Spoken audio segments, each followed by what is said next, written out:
Hello दोस्तों। Growth hormone body के growth के लिए सबसे इम्पोर्टेंट हार्मोन है। ये शरीर के साइज़ बढ़ाने का, बच्चों की ग्रोथ होने का, सारे शरीर के अलग अलग ऑर्गन्स के साइज़ बढ़ने के लिए भी ग्रोइंग पीरियड में बहुत रिस्पॉन्सिबल होता है। टिश्यू की हीलिंग के लिए भी बहुत इंपॉर्टेंट होता है। लेकिन एक्रोमेगाली एक ऐसी बीमारी जिसमें ग्रोथ हार्मोन बहुत ज़्यादा बनने लगता है, जितनी ज़रूरत है उससे ज़्यादा बनने लगता है और इसकी वजह से कुछ कॉम्प्लिकेशंस और इश्यूज होते हैं। आज हम बात करेंगे एक्रोमेगाली क्या बीमारी है, क्या इसके कारण होते हैं, क्या इसके लक्षण होते हैं, कैसे इसे डायग्नोज करते हैं और कैसे इसको ट्रीट करते हैं। यानी ग्रोथ हार्मोन एक्सिस की जो बीमारी है एक्रोमेगाली, उस पर एक डिटेल ओवरव्यू करेंगे। टॉपिक बहुत ही इंपॉर्टेंट है, अक्सर लोगों में देखा जाता है, इसलिए इसे आज डिस्कस करना आवश्यक है। टॉपिक पर जाने से पहले जो लोग हमारे चैनल पर नए हैं उन्हें रिक्वेस्ट करूँगा कि चैनल को सब्सक्राइब करें, वीडियोज़ को लाइक करें, शेयर करें, फॉलो करें, कमेंट करें, पूरा देखें। टॉपिक का हर एक पॉइंट बहुत ज़्यादा इंपॉर्टेंट है, बहुत रेलेवेंट है। 5 में इसे हम डिस्कस करेंगे और साथ में इंपॉर्टेंट क्लिनिकली रेलेवेंट फीचर्स भी आपको बताते रहेंगे, इसलिए वीडियो को अंत तक देखिएगा। चलिए शुरू करते हैं पॉइंट वीडियो। सबसे पहले जैसा कि हमने डिस्कस किया, एक्रोमेगाली यानी over production of growth hormone की बीमारी है। एक्रोमेगाली होता है पिट्यूटरी ग्लैंड में हाइपर एक्टिविटी की वजह से। पिट्यूटरी ग्लैंड ब्रेन के अंदर एक हार्मोन प्रोड्यूसिंग एरिया होता है जिसमें से ये ग्रोथ हार्मोन बनता है। जब ये एरिया ओवर एक्टिव हो जाता है या वहाँ पे कोई ट्यूमर हो जाता है तो वो ज़्यादातर ग्रोथ हार्मोन की एक्सेस करवाता है, जिसकी वजह से लोगों को शरीर में ग्रोथ हार्मोन की एक्सेस के सिम्टम्स यानी एक्रोमेगाली होता है। अब इसके लक्षण क्या है? ज़्यादातर लोगों का हाइट बहुत बढ़ जाता है। इसके अलावा हाथ और पाँव का साइज़ बहुत बढ़ जाता है, जिसकी वजह से हाथों में कोई रिंग्स वगैरह पहन रहे तो वो नहीं आएंगे, शूज़ और ग्लव्स वगैरह में उनको फिट नहीं आने लगेंगे। वो इतने हाथों और पैर के साइज़ इतने बढ़ जाएंगे कि उनके नॉर्मल साइज़ के कपड़े और जूते फिट आना बंद हो जाएंगे। इसके अलावा कुछ फेशियल चेंजेस भी हो जाते हैं, जैसे फेशियल बोन्स, जबड़ा, नाक, लिप्स, ये सारे बहुत ज़्यादा प्रोट्रूड करने लगते हैं। ये थोड़े से अगली दिखने लगते हैं।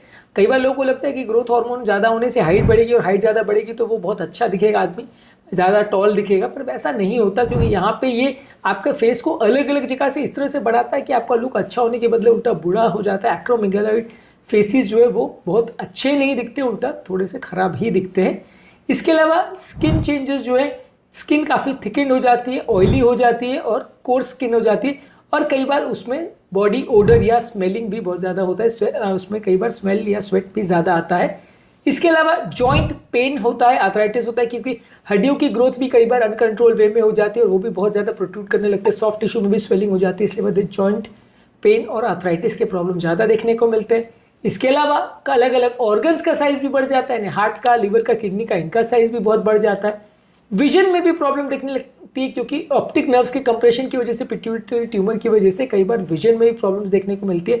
सर दर्द भी हो सकता है, क्योंकि अगर पेशेंट को पिट्यूटरी ट्यूमर है तो उससे भी ब्रेन का प्रेशर बढ़ सकता है, उससे भी सर दर्द हो सकता है। इसके अलावा व्यक्ति को बहुत ज़्यादा फटीग, सुस्ती, कमज़ोरी होगी। कुछ लोगों को कार्पल टनल सिंड्रोम होता है, जिसमें हाथ में एक टिंगलिंग से नमनेस का सेंसेशन होता है, क्योंकि हाथ में एक बैंड होता है, एक कार्पल टनल करके एक एरिया होता है, जो बड़ा टॉपिक है, इसको अलग से डिस्कस चाहे तो कर सकते हैं।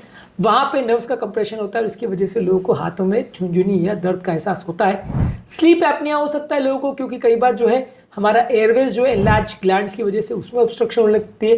फीमेल पेशेंट में एक्रोमेगाली की वजह से मेंस्ट्रुएशन की प्रॉब्लम्स होने लगती है या सेक्सुअल डिसफंक्शन देखने को मिलता है। ये ज़्यादातर फीचर्स होते हैं एक्रोमेगाली के। इसमें हर एक पेशेंट में हर एक लक्षण दिखे ऐसा ज़रूरी नहीं है, कोई लक्षण ज़्यादा मात्रा में, कोई कम मात्रा में देखने को मिल सकता है। पर अगर इस तरह के आपको लक्षण दिख रहे हैं जिसमें बॉडी का हर चीज़ का ग्रोथ अनकंट्रोल वे में हो रहा है, जितना होना चाहिए उससे ज़्यादा हो रहा है, तो यहाँ पे आपको एक्रोमेगाली सस्पेक्ट करना चाहिए। इसको क्लिनिकल इवैल्यूएशन ऑब्वियसली जो फीचर्स है उसके बेसिस पे करेंगे।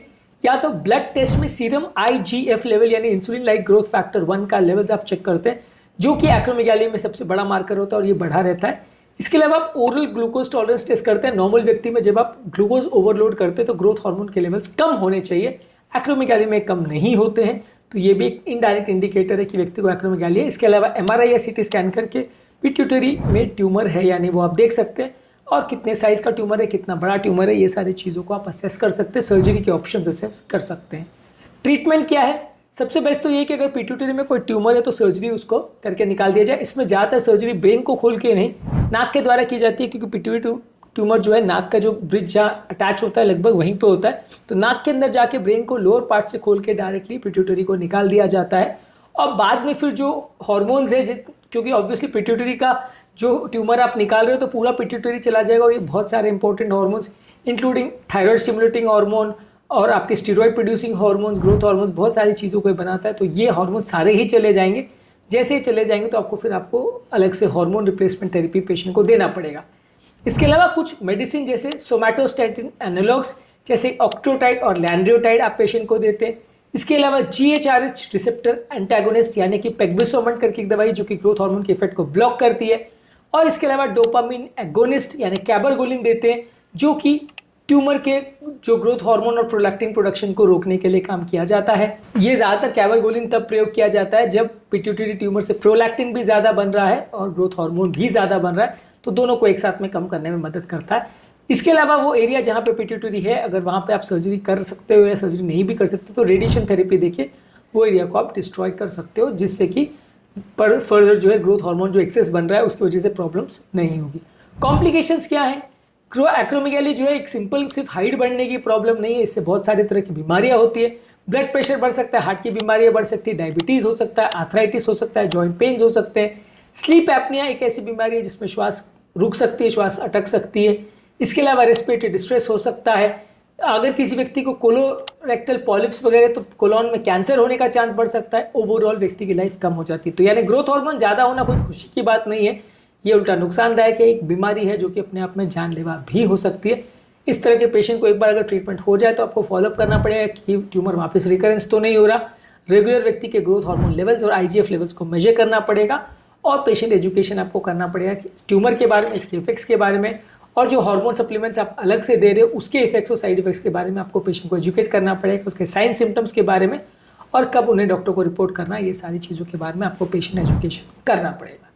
आज के टॉपिक में हमने बात करी यदि किसी व्यक्ति को एक्रोमेगाली है तो वो किस तरह की बीमारी, उसके क्या कारण होते हैं, क्या साइन सिम्टम्स होते हैं, क्या जांचें होती है, क्या ट्रीटमेंट और क्या कॉम्प्लिकेशंस होते हैं, ये सारी चीज़ों पर हमने बात करी। इसके अलावा और बहुत सारे हार्मोन्स और बहुत सारे इश्यूज़ पर हमने अलग अलग वीडियोज़ अपने चैनल पर किए हैं। उम्मीद करूँगा कि आज के टॉपिक में आपको कुछ नया जानने को मिला होगा। टॉपिक एंड करने से पहले जो लोग हमारे चैनल पर नए हैं उन्हें रिक्वेस्ट करूँगा कि चैनल को सब्सक्राइब करें, वीडियोज़ को लाइक करें, शेयर करें, फॉलो करें, कमेंट करें, पूरा देखें, क्योंकि इस तरह का इंपॉर्टेंट और यूजफुल कंटेंट हम आपके लिए लाते रहते हैं।